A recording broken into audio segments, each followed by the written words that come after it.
오늘 장의 중심이 될 이슈앤 전략을 통해 점검해 보겠습니다. 네 분과 함께 할게요. LNX홀딩스 김천영 대표, 다케오뉴스 조호진 대표와 헤르메스 스탁 하창원 본부장, 또 한국경제TV 박승원 기자와 함께 하겠습니다. 네 분 어서 오세요. 자, 작년부터 내리막을 타던 리튬 가격이 최근 바닥을 찍었다는 소식이 들리며 리튬 소재 관련주들엔 매수세가 몰리고 있죠. 리튬 관련주 소식으로 출발하겠습니다. 세계 1위 리튬 기업 엘버말도 가격 반등을 예고했고요. 주가도 상승 마감을 했는데 덕분에 국내 양극재 기업들도 한숨을 돌릴 수 있었던 하루였습니다. 자, 김선영 대표님, 리튬 관련 종목 투자 전략 좀 어떻게 가져가면 좋을까요? 한 일주일 전부터 제가 리튬에 대해서 말씀을 드리면서 좀 반등의 신호가 좀 올 것 같다. 이제 좀 투자하고 계신 분들의 마음을 조금 놓으셔도 될 것 같다는 말씀을 드린 적이 있었는데 그래도 분위기는 좀 잘 타고 있는 것 같습니다. 전기차 수요 둔화 여파로 작년부터 계속 내리막을 보였었던 이 리튬 가격이 최근에 바닥을 찍었다는 소식 때문에 리튬 관련들, 특히 소재 관련주들이 다시 한번 주목을 받는 그런 상황이 연출되고 있습니다. 어제 종가 기준으로 리튬 관련주 27곳 정도가 있는데 이 중에 16곳이 전거래일 대비해서 상승세로 장을 마감했다라는 부분 좀 보시면 될 것 같고요. 특히 수산화 리튬 등 2차 전지 소재 사업을 영위하고 있는 미래나노텍이 24.3%가 급등을 했습니다. 그리고 2차 전지로부터 유가금속을 추출해내는 그 리사이클 전문업체죠. 성일하이텍 같은 경우도 8.68% 상승 마감했고요. 리튬 포어스 8.27%, 강원에너지 6.1%, 그리고 하이드로 리튬 5.45% 등 대부분 5% 넘는 상승세를 보였다는 부분이 좀 의미가 좀 있는 것 같고요. 시장에서 어쨌든 리튬 가격이 하락세를 멈추고 계속 반등을 이어갈 것이다라는 그런 기대감이 나오고 있는 상황입니다. 사실 너무 많이 얻어맞았죠. 그리고 사실 이게 2차 전지나 이런 소재도 마찬가지지만 웬만한 재화들은 처음에 핫한 이슈가 나왔을 때 이제 가격이 한번 업사이드 확 올라가요. 근데 좀 떨어지면서 안정을 찾으면서 균형 가격을 찾아가는 게 일반적이기 때문에 제가 봤을 때는 지금은 균형 가격을 찾아가고 있는 그런 시점이라 보고 있고 이게 올해 이어지고 내년부터 다시 좀 확실히 안정을 찾을 것 같은데 주가는 선반영되니까 오히려 올해 이제 하반기부터는 다시 한번 좀 관심의 종목에 좀 튀어오르지 않을까라고 판단하고 있습니다. 잘 아시는 대로 이제 핵심 광물인 리튬 같은 경우는 2차 전지에 대한 수요가 폭발하던 당시에 굉장히 높은 가격을 유지했었죠. 그러다가 이제 작년 12월 21일 날 킬로그램당 86.5위안, 사실 이게 위안으로 평가되는 만큼 중국이 굉장히 좀 중요한 역할을 하고 있는 그런 소재라고 보시면 될 것 같은데 2년 4개월 만에 최저치 수준으로 하락한 다음에 그 가격을 다시 40여일 정도 유지를 했었어요. 그러다 이제 지난 2일 날에는 킬로그램당 87.5위안까지 어느 정도 좀 반등을 했는데 사실 반등폭이 그렇게 크진 않기 때문에 그래도 이게 완벽한 반등이다라고 좀 누가 100% 확신을 할 수는 없습니다. 하지만 이게 굉장히 오랜 기간 동안 이제 머무르고 있다가 올라온 거기 때문에 이게 좀 신호의 첫 번째 신호탄으로 좀 보고 있다는 그런 의미로 받아들이시면 될 것 같습니다. 물론 완벽한 수준의 반등은 아닌 것 같아요. 좀 더 기다릴 필요가 있을 것 같은데 앞에서 말씀드린 대로 균형 가격을 어느 정도 찾아가는 그런 시점이라 보고 있기 때문에 지금부터는 그래도 너무 걱정을 안 하셔도 될 것 같다는 말씀 좀 미리 좀 드리고요. 어쨌든 리튬 가격이 바닥을 찍은 요인은 다른 것도 많지만 부진한 글로벌 전기차 판매량이 좀 가장 큰 역할을 좀 했습니다. 최근에 미국과 유럽을 중심으로 잘 아시는 대로 글로벌 주요 국가들의 전기차 수요가 좀 줄어드는 그런 상황이다라는 그런 내용들 나오고 있잖아요. 근데 하지만 리튬 가격이 상승하고 있다는 점은 그만큼 시장이 심리적으로 좀 개선이 되고 있다. 그리고 실제 거래자가 다시 한번 증가하고 있다. 그리고 전기차 판매 회복에 대한 어떤 기대감을 좀 가질 수 있는 상황이고요. 그리고 공급망 재고 감소에 기인한다라고 볼 수 있기 때문에 조금 그래도 한 몇 달, 6개월, 1년 전보다는 그래도 좀 많이 마음을 좀 내려놓으셔도 될 것 같습니다. 현재 2차 전지주들이 이제 전기차주 투자하고 계신 분들이 아무래도 좀 굉장히 오랜 어두운 터널을 좀 지나고 있다 그런 느낌을 좀 받으실 거예요. 근데 어쨌든 제가 항상 말씀드리지만 시장 좋고 주가 잘 가고 수익 빡빡 날 때는 공부 눈에 안 들어옵니다. 그러니까 이런 어려운 상황에서 오히려 내가 가지고 있는 종목을 좀 세밀하게 볼 수 있는 그런 상황이기 때문에 지금은 좀 공부를 해보시고 2차 전지 관련주들 제가 워낙 또 계속 좋게 보고 있잖아요. 아직 갈 수 있는 업사이드가 충분하다 보고 있기 때문에 그 부분 체크하시면 될 것 같고 이거 더하기 PBR, 저 PBR 관련 기업들까지 묶어가지고 생각해 보시면 좋은데 제일 중요한 건 실적입니다. 이렇게 체크해 보시면 좋을 것 같습니다. 네, 알겠습니다. 또 시간의 거래에서 에코프로머티가 전구체 증설한다고 9,500억 원 규모의 전구체 증설 투자 공식을 내놨는데 시간의 거래에서도 에코프로 그룹주들 일제히 또 강했죠. 아, 그렇습니까? 네. 지금 화면에 보이는 게 이제 리튬인 것 같은데 세계 리튬 시장은 중국이 다 좌지우지합니다. 그래서 리튬 거래도 이제 위안화로 되죠. 리튬 가격이 작년에만 80% 급락을 했고 이미 팬데믹 전 가격입니다. 그래서 우리 김 대표가 지금 지적한 것처럼 다시 바닥 찍고 올라갈 가능성에 지금 관심이 쏠린다는 얘기였고요. 리튬 관련주들도 지금 시간의 거래에서도 빨간불이라니까 조금 헷갈리게 합니다. 뉴욕 증시에서 빨간불은 떨어지는 건데 한국은 올라가는 거죠. 그렇게 지금 켰습니다. 영향을 받는 배터리주 흐름도 함께 체크해 보시면 좋겠습니다. 이번에는 우리 조선주 얘기로 넘어가 보도록 하겠습니다. 장기간 횡보하던 조선주, 최근 외국인과 기관의 수급이 회복하면서 주가의 바닥을 다졌다. 이런 평가가 나오고 있단 말이죠. 하창원 본부장께 물어보겠습니다. 조선주, 토픽까지 같이 한번 선정을 하면 어떨까요? 일단 조선주 같은 경우는 최근에 이제 외국인과 기관의 순매수가 좀 강하게 들어와 주고 있는 상황이고요. 그런 흐름들이 나타날 수 있는 것은 단연 수주에 대한 흐름들이 좀 좋게 나왔기 때문이다라고 보시면 좋을 것 같습니다. 연초에는 이제 암모니아선에 대한 대규모 수주가 나온 상황이고, 특히나 이제 정거래 같은 경우는 삼성중공업에서의 또 대규모 수주 기대감이 또 있었는데요. 아무튼 이러한 수주 흐름들이 나타나다 보니까 이제 이 올해 목표치를 충분히 좀 달성하지 않을까라는 기대감은 충분히 나와주고 있다라고 보시면 좋을 것 같습니다. 일단은 이제 LNG선이라든지 이런 친환경선에 대한 수요가 늘어날 수밖에 없는 이유는 이제 국제해사기구에서 2030년까지 제로 탄소를 조금 더 강화를 해주고 있는 상황이거든요. 그래서 매년 법안 자체가 굉장히 좀 강해지고 있는 상황이고, 규제가 강화가 되고 있다 보니까 거기에 따른 노후 선박들은 교체를 할 수밖에 없는 상황이다라고 보시면 좋을 것 같고요. 그러다 보니까 이제 수요가 계속적으로 나타날 수밖에 없는 상황이고, 공급은 이제 도크가 차게 되면은 단기간에 바로 진행하기가 어렵거든요. 그러다 보니까 최근까지 신조선가는 계속적으로 상승해주는 그런 흐름들이 유지가 되고 있다라고 보시면 좋을 것 같습니다. 물론 조선에서도 뭐 인력이라든지 기타 뭐 후판이라든지 이런 가격적인 부담이 언제든지 나올 수 있는 상황이지만, 그러한 부분들을 충분히 이런 업황으로 커버가 가능하다라는 평이 좀 많다라고 보시면 좋을 것 같고요. 최근에 이제 누적됐었던 수주들이 장부가로 전달이 되기 시작을 하면서 실적에 대한 이제 또 굉장히 좋은 흐름들이 나타나고 있는 상황이거든요. 그래서 그러한 기대감들이 계속적으로 유지가 될 수 있다라는 점, 그리고 이제 국제해사기구에서 ABCD 1호 등급을 매기는 흐름들이 나타나고 있는 상황이고, 그래서 이제 LNG선보다 더 이제 비싼 가격대를 유지를 하고 있는 뭐 메탄올선이라든지 암모니아선으로 결과적으로는 좀 교체가 되지 않을까라고 보고 있고요. 우리나라 기술력들이 계속적으로 향상이 되고 있기 때문에 아직은 완전한 암모니아선은 아니지만 이게 25년 기점으로는 좀 진행이 되지 않을까라는 기대감이 높아지고 있는 상황입니다. 게다가 뭐 메탄올선 같은 경우는 중국과 양분하고 있는 상황이지만, 암모니아선 같은 경우는 우리나라가 LNG선과 마찬가지로 수주의 70-80% 이상을 가져가는 구조이기 때문에 이러한 흐름들만 유지가 되더라도 충분히 전체적인 수주 총량이 줄어들더라도 가격적인 상승에 따른 기대감으로 충분히 조선업들은 긍정적으로 진행이 되지 않을까라고 보고 있습니다. 그래서 뭐 정거래에서는 삼성중공업이 좀 대장 역할을 해줬고요. 제가 바라보고 있는 토픽은 HD 한국조선해양입니다.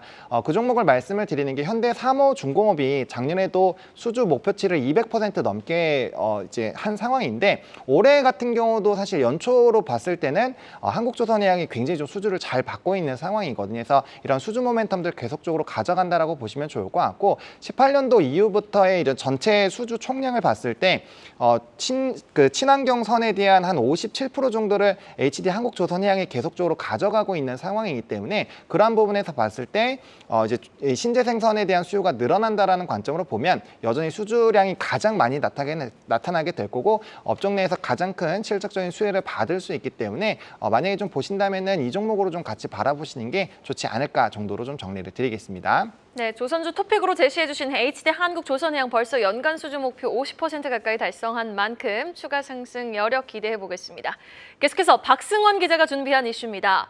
저 PBR주가 휩쓸고 간 코스피, 며칠간 소강 상태를 보이더니 다시금 불이 붙은 모습이죠. 이복현 금감원장이 상장은 했지만 성장도 주주 환원도 없는 불량 기업은 시장 퇴출도 불사하겠다는 강경책에 시장은 다시금 주목하고 있습니다. 어제 뭐 금융, 자동차 일제히 올랐는데 그 안에서도 삼성생명 주가가 유독 강하더라고요. 맞습니다. 12% 가까운 상승률을 보인 삼성생명은 10만 원을 넘기면서 장을 끝냈습니다. 앞서 정부의 기업 밸류업 프로그램 발표를 앞두고 지난 금요일까지 3거래일 연속 52주 신고가를 다시 쓴 바 있죠. 기대에 못 미치는 밸류업 내용에 주춤했던 주가가 단번에 기다란 양봉을 그렸습니다. 2018년 6월 이후 6년 만에 되찾은 가격인데요. 단숨에 시가총액 20조 원을 넘어섰습니다. 주가 상승은 각각 220억, 110억 원 넘게 순매수한 기관과 외국인 투자자들 덕분이었습니다. 무엇보다 외국인의 집중 매수사가 눈에 띄는데요. 지난달 24일 이후로 하루 빼고 순매수 행진을 이어가면서 2천억 원 넘는 금액을 쏟아붓고 있습니다. 현대차나 기아, 삼성물산 등 밸류업 대표 수혜주들과 함께 부흥 궤도에 다시 오를 수 있을지 주목받는 상황입니다. 네, 지금 계속 차트가 나오고 있습니다만 이 차트를 보니까 용트림이라는 표현 왜 했는지 우리가 충분히 알 수 있겠습니다. 저PBR 종목들이 워낙 급등하다 보니까 전체적으로 주가가 조금 부담스러운 위치이긴 합니다만 단기 테마가 아니라 중장기로 바라봐야 한다. 이런 조언이 나오는 배경일 겁니다. 그중에서도 유독 삼성생명이 주목받는 이유 뭐가 있습니까? 예, 당장 대형주 가운데서도 유독 낮은 PBR이 배경으로 지목되고 있습니다. 어제 기준 0.43으로 정부가 권고하는 1.0배까지도 아직 한참 남은 상황인데요. 4분기 실적이 시장 컨센서스를 웃돈 데다 보험회사의 미래이익을 가늠케 하는 지표인 계약 서비스 마진 CSM도 늘어날 것으로 파악됩니다. 지난 20일 컨퍼런스 콜에서는 일찌감치 내놨던 35에서 45% 수준의 현금 배당을 지속적으로 가져가거나 올리겠다는 약속도 재차 분명히 했는데요. 다만 추가적인 주주 환원책을 차차 내놓겠다고 한 점이 오히려 투자자들의 기대감을 키우는 상황입니다. 당시 컨퍼런스 콜에서는 끈질기다 싶을 정도로 반복된 질문을 했는데요. 삼성생명 측은 밸류업 프로그램 내용을 우선 확인한 다음 검토하고 발표했다고 질문을 일축했습니다. 이에 대해 하나투자증권은 주주 환원에 대한 기대감으로 이미 주가가 상승했고 회계제도를 강화했음에도 재무 상황이 탄탄할 것으로 예상되는데도 불구하고 자본정책 제시가 없었다는 점은 아쉬운 부분으로 꼬집은 바 있습니다. 다음 달 20일로 예정된 정기주주총회에 관심이 커지는 배경입니다. 정부의 정책 드라이브에 맞춰 여러 기업들이 앞다퉈 주가 부양책을 내놨던가는 다소 좀 차이가 있는 모습인데 삼성생명이 보험업계 맏형격인 만큼 행보에 관심이 쏠릴 수밖에 없는 게 사실입니다. 앞으로 주가 좀 어떻게 움직일 것이라고 증권가는 전망하고 있습니까? 네, 삼성생명의 최대 주주는 20% 가까운 지분을 들고 있는 삼성물산입니다. 이재용 삼성전자 회장과 이부진 호텔신라 사장이 각각 10%, 7% 안팎의 대주주죠. 삼성생명 스스로는 삼성그룹 금융 계열사들은 물론 삼성전자의 최대 주주이기도 합니다. 그룹 전체의 움직임에서 벗어난 독자 행보를 보이기는 어렵다는 의미겠죠. 최근 3개월간 14개 증권사들이 내놓은 목표가들의 평균은 9만 1,000원대입니다. 어제 종가 10만 3천 원에 육박하면서 훌쩍 뛰어넘은 상태죠. 오래된 주주들 사이에서는 공모가를 기억하자는 말도 나옵니다. 지난 2010년 5월 공모가 11만 원으로 상장한 이후 2017년 말을 끝으로 줄곧 내리막들 걷던 주가가 장기 투자자들의 기다림에 보답할 수 있을지 관심이 커지고 있습니다. 네, 다음 달 21일 예정돼 있는 주주총회까지 주가 흐름 계속해서 주목해봐야 할 것 같습니다. 이어서 공시 하나 체크를 해보도록 하겠습니다. 국내 임플란트 2위 기업이라고 합니다. 덴티움 호실적을 내놨습니다. 매출 영업이익 모두 전년 대비 30% 넘게 급증을 했습니다. 덕분에 시간의 거래 때 지금 주가도 막 뛰고 있죠. 조진 대표가 이 내용을 전해주시죠. 예, 덴티움이 국내 MS 이제 2위 기업인데 상장사로는 1위 기업입니다. 왜냐하면 이제 그 기존에 있던 기업이 그 오스타 임플란트가 이제 상장 폐지했기 때문에 상장사 기준으로 이제 1위 기업입니다. 무슨 말씀이냐면은 그 오스타 임플란트 결국 임플란트 회사에다 투자하려고 그러면 이 덴티엠이 실질적 1위 기업이다 이렇게 보시면 되겠고, 그리고 덴티엠의 그 뭐 오스타 임플란트 마찬가지겠지만 우리나라 임플란트 기업의 대부분은 이제 중국에서 매출을 갖다가 많이 올리고 있습니다. 덴티엠은 심지어 중국 매출 비중이 한 50% 정도 차지하는 기업인데 결국 중국에서 어떻게 되는지가 따라서 덴티엠의 매출과 주가가 이제 결정된다고 볼 수 있습니다. 중국은 이제 사실은 뭐 몇 번 제가 말씀드리긴 했지만은 그 VBP라고 해가지고 이제 대규모 이제 그 의약품을 갖다가 조달을 한 다음에 판가를 낮추겠다라고 이제 그 정책을 지속적으로 이렇게 내고 있는데 그게 임플란트에서 작년 4월에 시작이 됐습니다. 그래서 그 덴티움이라 했던 우리나라 임플란트 기업이 지금 불안해했죠. 왜냐하면 그 결국 중국의 정책 당국이 없던 정책을 내놓은 것은 액면 그대로 그 단가를 낮춰가지고 중국의 많은 인민들에게 이제 수혜를 입힐 것뿐만 아니라 중국 현지 기업을 갖다가 육성하려는 것이 아니냐라는 이제 불안감이 있었습니다.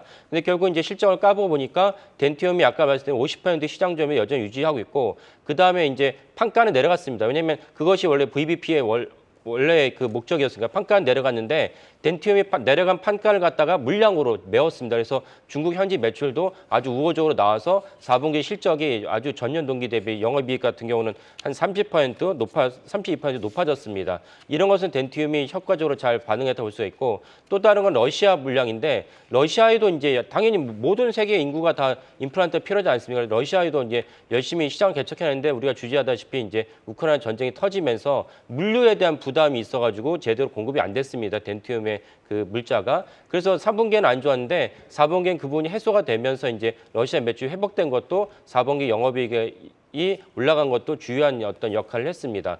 그래서 덴티움은 이런 여러 가지를 봤을 때 올해 매출과 영업을 봤을 때 중국에 있던 VBP는 어느 정도 불안감이 이제 해소됐고 이걸 갖다 덴티움의 어떤 위기를 극복한 능력도 보여줬기 때문에 올해 덴티움의 중국 매출도 여전히 우상향할 것이라고 전망을 합니다. 그렇다면 덴티움의 매출과 주가도 여전히 긍정적으로 볼 수 있다라고 전망을 하겠습니다. 네, 조호진 대표가 말씀을 해주신 것처럼 오늘 또 대신증권에서도 덴티움에 관한 향후 긍정적인 전망이 나왔거든요. 목표가 20만 원으로 상향 조정된 만큼 주가 추이 지켜보시도록 해야겠습니다. 계속해서 가장 빠른 리포트와 공시도 확인해보고 오시죠. 이혜은 캐스터가 준비하고 있습니다. 오늘 아침에 나온 리포트 정리해드리는 가장 빠른 리포트 앤 공시 시간입니다. 먼저 목표가 상향 조정된 종목들부터 함께 만나보시죠. 대신증권은 덴티움과 관련해 목표 주가를 기존의 17만 원에서 20만 원으로 높여 잡았습니다. 지난 4분기 영업이익이 시장 예상을 상회했다고 강조했고요. 올해 중국 매출 성장이 기대 이상일 것으로 내다보며 올해 1분기 실적 발표 이후 실적 목표 자체를 상향 조정할 수도 있다고 전망했습니다. 투자 의견은 매수로 유지했습니다. 다음 종목은 현대차인데요. DS투자증권은 현대차 투자 의견을 매수로 유지하며 목표가를 25만 원에서 30만 원으로 상향 조정했습니다. 정부의 저PBR 제고 정책 방향성 지속 시사에 관련 기대감이 지속되고 있다고 분석했고요. 우호적인 환율 지속, 견조한 미국 수요, 하이브리드 강세 등으로 실적 개선 기대감 또한 커지고 있다고 진단했습니다. 이번에는 목표 주가가 하향 조정된 종목들도 알아볼까요? 대신증권은 코오롱 인더와 관련해 지난 4분기 영업이익이 409억 원으로 시장 기대치를 22%나 하회했다고 강조했습니다.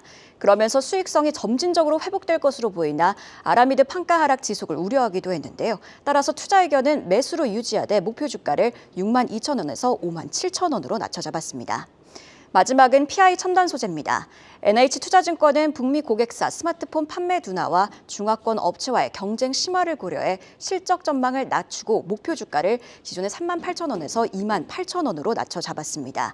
하지만 1분기 이익 개선 전망의 목표 주가는 매수로 유지했습니다. 자, 이렇게 오늘 아침에 나온 리포트들 참고하셔서 오늘도 성공 투자하시기 바라겠습니다. 지금까지 가장 빠른 리포트 앤 공시 이혜니였습니다. 다음 소식입니다. 이어서 간밤 뜨거워도 너무 뜨거웠던 비트코인 소식 확인해 보도록 하겠습니다. 지금 비트코인 가격이 2년여 만에 6만 달러를 훌쩍 넘었거든요. 가상화폐 전체 시총이 2조 달러를 돌파하면서 엔비디아의 시총마저 넘어섰다는데요. 워나마켓에서는 지금 1억 원이 간다는 소리도 나오고 있습니다. 김선영 대표님, 어떻게 보고 계십니까? 사실 이게 제가 이번 주만 지금 이제 우리 저녁 때 시간에 뭐 프로그램을 하나 지금 진행을 하고 있는데 제가 사실 좀 적응돼가지고 유튜브를 켜놓고 있었어요, 어저께. 근데 어제 2차 전지 사실 되게 핫하잖아요. 많은 분들이 굉장히 관심이 많으셔가지고 이 주제는 좀 재밌겠다 싶었는데 채팅창은 온통 다 가상화폐 얘기밖에 없었습니다.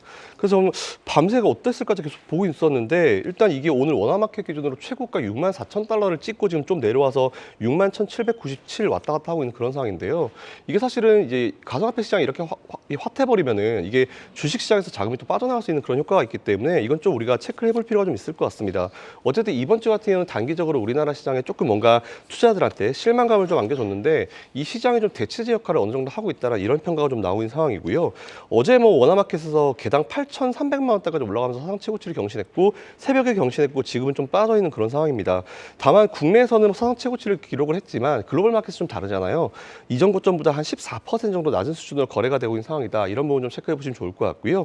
비트코인 같은 경우는 현물 ETF 허가 이후에 계속 좀 좋은 모습을 보여줬습니다. 그래서 그 이후에 뭐 앵커님 말씀대로 1억까지 올라갔다 뭐 이런 얘기도 나오고 있는 그런 상황인데 이게 왜 그러냐면은 이제 반감기라는 게 있어요. 이게 주식에는 이런 게 없는데 비트코인은 반감기라는 게 있습니다. 이게 4월 달로 예정돼 있어서 가격이 더 강하게 올라갈 수밖에 없다라는 그런 내용들이 나오고 있는데 참고로 이 반감기가 뭐라면은 블록체인에 블록을 얹어가지고 보통 생성한 대가인데 채굴자들이 이제 받는 보상이라고 생각하시면 좀 편하실 것 같습니다. 이게 점점 줄어드는 효과인데 첫 번째 반감기가 2012년도 11월 달이었고 두 번째가 2012년도 11월 달이었고 세 번째가 2016년도 7월이고 이번 네 번째 반감기가 4월로 예정되어 있는 상황입니다. 12년, 16년, 20년 이렇게 네. 해서 이번에는 24년. 네, 맞습니다. 이렇게 그래서 되겠네요. 네 번째 상황인데 2019년도 처음에 당시에 채굴당 이제 채굴 블록당 50개를 지급을 했습니다. 근데 그때부터 계속 반 개씩 줄어서 이번에는 지나고 나면 아마 3.125개 정도가 될 거다라는 이런 얘기가 나오고 있을 만큼 아무래도 공급이 줄어드니까 수요는 일정한다 하더라도 이 가격이 올라갈 수밖에 없는 그런 현상인 것 같습니다. 어쨌든 근데 이게 비트코인 하는 분한테 물어보니까 반감기 전에 한번 가격을 확 크게 눌렀다가 그 이후에는 고점 돌파하고 더 크게 올려버리는 그런 패턴이 있다고 해요. 사실 근데 이게 패턴이 보통 우리가 주식도 볼 때 차트 놓고 이제 패턴 하잖아요. 사실 근데 그거에 대해서 좀 신뢰가 굉장히 낮기 때문에 이게 맞을지 안 맞을지 모르겠습니다. 하여튼 어쨌든 이런 패턴 때문에 지금 주가가 좀 기대감이 좀 큰 이 가격이 기대감이 큰 것 같은데 일단 관련주 투자하고 계신 분들은 체크 잘 해보시면서 좀 조심스럽게 접근하시는 게 좋지 않을까라는 개인적인 생각을 가지고 있습니다. 네, 그래서 이제 과거에 반감기 이후에 급등세를 이제 이어왔던 그런 역사가 있지만 지금으로서는 조심스러운 접근, 이것도 이제 당부를 하셨습니다. 지금 우리 관련주 얘기를 또 이제 해볼 텐데, 뭐 미국에서는 이제 마이크로 스트래티지라든지 뭐 코인베이스 뭐 이런 게 있습니다만 한국에도 관련주들이 꽤 있단 말이죠, 하청원 본부장님. 네. 비트코인 관련주에 대한 투자 전략은 어떻게 세워야 합니까? 뭐 일단 관련주들은 다들 알고 보시다시피 이제 거래소의 지분을 가지고 있는 기업들이 좀 사실 거론이 될 겁니다. 대표적으로 뭐 우리기술투자라든지 뭐 하나투자증권, 위지트 뭐 이런 종목군들이 될 텐데 사실 우리나라에 있는 이런 비트코인 관련된 종목군들보다는 뭐 이제 직투를 하시거나 아니면 해외 ETF를 하시는 게 훨씬 더 낫다라고 좀 말씀을 드리고 싶어요. 그 이유가 약간 실망스러운 말씀이신데. 그 이유가 뭐냐면 일단 우리나라에서 이렇게 간밤 사이에 이제 급등이 나오면 시간에서도 이미 어느 정도 반응이 나왔지만 아마 시초에 갭을 띄워서 큰 상승이 나타나고 좀 눌리는 흐름들이 나올 확률이 높습니다. 최근 패턴이 그렇게 되고 있는 상황이고요. 이전 직전 고점까지 좀 올라와 있다라는 점, 그리고 사실 이런 코인 시장이 활황이 되게 됐을 때 거래 대금 자체가 늘어나니까 그렇게 되면은 지분을 가지고 있는 거래소에서 돈을 많이 번다라는 부분으로 좀 파생적으로 영향을 받는다라고 보시면 될 것 같거든요. 그러다 보니까 아무래도 비트코인이나 뭐 이더리움이 핫하게 움직이고 이런 ETF 승인에서 당연히 영향을 받겠지만 그게 이제 좀 영향을 주는 그런 민감도 자체가 기타 뭐 아예 비트코인을 직접 투자를 하신다거나 아니면 코인베이스 같은 그런 거래소와 비교했을 땐 조금 이제 영향도가 줄어든다라는 관점이죠. 물론 우리나라에선 그런 관련된 종목으로 수급에 쏠릴 확률이 상당히 높지만 아마 오늘장에서는 좀 트레이딩 난도가 상당히 좀 높지 않을까라고 보고 있는 상황이기 때문에 오늘 시초에 바로 접근을 하시기보다는 만약에 좀 관심이 있으시다면 하루 이틀 좀 소강 상태가 될 수도 있거든요. 그렇게 좀 눌림목이 나왔을 때 다시 한번 종가매수 하시고 이제 뭐 급등이 나오면 거기서 시초 매도하시는 그런 전략으로 대응하시는 것이 훨씬 더 낫지 않을까 정도로 좀 말씀을 드리고 싶습니다. 예, 하 본부장은 코인 투자 는 안 하시죠? 저는 미국 쪽에서 ETF를 하고 있고요. 코인도 직접적으로 ETF. 예. 좀 코인도 직접적으로 좀 갖고 있습니다. 아, 그렇군요. 좋습니다. 수익이 좋으시겠네요. 네. 네. 활짝 웃으시네요. 네, 부럽습니다. 자, 이어서 박수환 기자가 준비한 소식 하나 더 살펴보겠습니다. 2월의 마지막 거래일입니다. 오늘이 내일부터 이제 또 3일 연휴가 되죠. 유가증권 시장에서는 순매도를 보인 개인 투자자들 코스닥과 ETF로 이동해간 걸로 파악이 됩니다. 자, 박 기자, 동학개미들이 담아간 ETF 상장지수 펀드 어떤 게 있습니까? 네, 한국거래소에 따르면 28일 기준 2월 한 달 동안 개인 투자자들이 가장 많이 사들인 ETF는 코덱스 200 선물 인버스 레버리지, 소위 굿버스로 불리는 상품입니다. 인버스라고요? 굿버스, 인버스 상품을 2배로 2배. 수송하는 상품입니다. 별명이 굿버스라고 하는데요. 전체 2,600억 원어치 넘게 사들인 것으로 파악되는데요. 코스피 200 선물 지수가 하락하면 2배의 수익을 가져가는 구조로 설계된 상품인데 당장 지난달 수익률은 마이너스 12%에 달합니다. 이달 초 순매수 비중이 높았던 만큼 상당수 투자자들이 손실을 입었을 것으로 파악됩니다. 기관과 외국인들이 가장 많이 담아간 종목 공통적으로 코덱스 레버리지였는데요. 기관 투자자가 무려 5,700억 원어치 넘는 금액을 쏟아넣었고 외국인 역시 670억 원 넘게 사들인 것으로 파악됩니다. 코스피 200을 기초로 하는 이 상품은 12% 넘는 수익률을 올렸습니다. 기관과 외국인이 나란히 1일과 2일 최대 규모의 매수세를 보였고 개인 투자자들은 반대에 있었던 터라 매매 동향으로 판단해보면 기관과 외국인의 판정승이라고 할 수 있겠습니다. 자, 보면 지난달 코스피가 6% 가까이 빠졌었거든요. 투심이 얼어붙었던 만큼 증시 상승에 또 베팅하기란 쉽지 않았을 거란 말이죠. 지금 보면 상승률로 보면 무엇이 제일 많이 올랐습니까? 예, 매수에 이어서 상승률을 살펴봤더니 2월 ETF 상승률 1위는 차이나 항생테크 레버리지가 차지했습니다. 어제 기준 2월 한 달에만 30% 가깝게 올랐는데요. 미래에셋 자산운용의 상품으로 홍콩 항생테크 지수를 기초로 움직입니다. 이 지수는 알리바바나 텐센트, 샤오미 등 홍콩에 상장된 중국 IT 기업들 중 시가총액이 큰 30개를 골라서 짜여져 있고요. 매매 동향을 살펴보면 개인과 외국인은 매도, 기관은 매수했습니다. 홍콩 항생지수가 여전히 안개 속임에도 불구하고 투자를 결정한 건데요. 증시 격언에 거리에 피가 흐르면 매수하라는 말이 있죠. 코스피 200이건 항생테크지수건 개인 전체로 보면 순매도로 잡히지만 각자 판단에 있어서 매수를 진행했다면 수익을 거뒀을 것으로 판단할 수 있겠습니다. 예, 우리 한국 투자자분들 보면 참 야수의 심장을 가지신 분들이 많아요. 레버리지 투자도 많으시고 뭐 곧버스 이런 것들 좀 비중이 큽니다. 뭐 뉴욕 투자도 마찬가지입니다만 당장 이번 달에 홍콩 H지수 ELS 손실액 1조 원을 넘길 거다 이런 예상이 나옵니다. H지수 지금 너무 많이 떨어져서 그런 거죠. 이런 와중에 관련 ETF에 투자를 결정하려면 개인 투자자들로서는 상당한 고민이 필요했을 거죠. 어쨌거나 이번 달은 어느 정도 성과를 보였고 앞으로 전망 어떻게 될지 굉장히 궁금한데요. 네, 이달 상해와 홍콩 증시 반등이 슈가러시일 수도 있다는 경고가 나옵니다. 설탕이나 달콤한 음식을 먹으면 혈당이 오르는데 이러면 잠시 힘이 나는 것처럼 느껴지죠. 중국 증시 역시 비슷한 모습을 보일 수 있다는 게 전문가들 판단입니다. 1월과 2월에 나온 정책들이 펀더멘털 회복을 이끌기엔 부족하다는 의견인 건데요. 삼성증권은 중국 투자 전략으로 비중 축소를 유지했습니다. 기술적 반등을 오히려 매도 기회로 잡으라는 뜻인데요. 다음 주 중국 양회가 예정돼 있긴 합니다만 시진핑 정부가 경기 살리기와 기업 구조조정 사이에서 딜레마를 겪고 있다 보니 강력한 부양책을 내놓긴 힘들 거란 예상 때문입니다.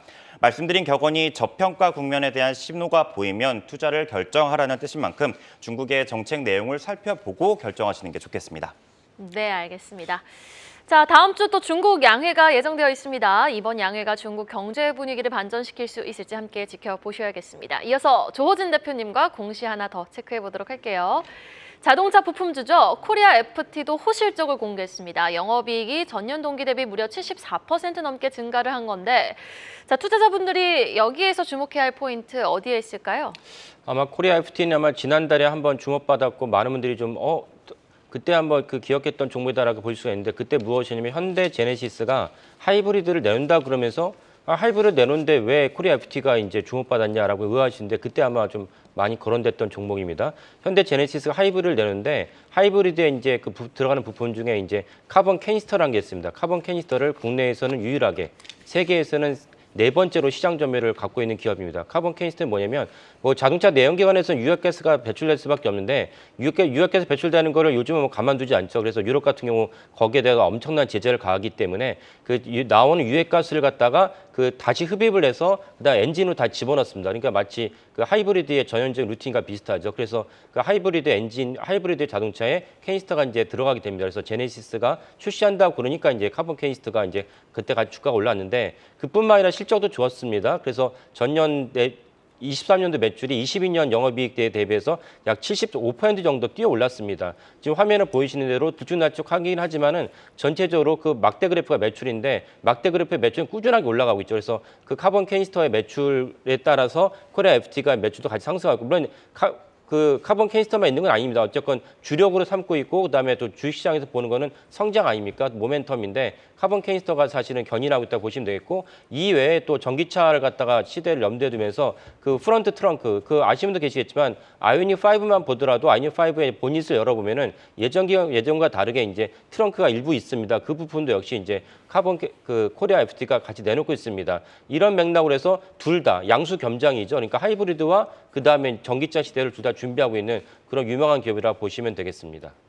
네, 그렇군요. 현재 8시 21분 지나고 있습니다. 마지막으로 우리 오늘 증시 개장하기 전에 우리가 이거는 꼭 알아봐야 된다, 체크해보고 가야 된다. 이게 어떤 게 있을까요? 하청환 본부장. 네, 일단 크게 세 가지를 보고 있는데 일단 PC에 대한 좀 우려감들이 일부 있는 개인 상황이어서 소비 지출 물가 지표입니다, 미국에. 맞습니다. 그래서 거기에 따른 흐름들에서의 좀 미국장에서 조정이 나왔기 때문에 우리나라에서 지금 외국인 수급이 어쨌든 수급 주체거든요. 그러한 변동성이 나올 수 있는지 좀 체크를 해보실 필요가 있을 것 같고요.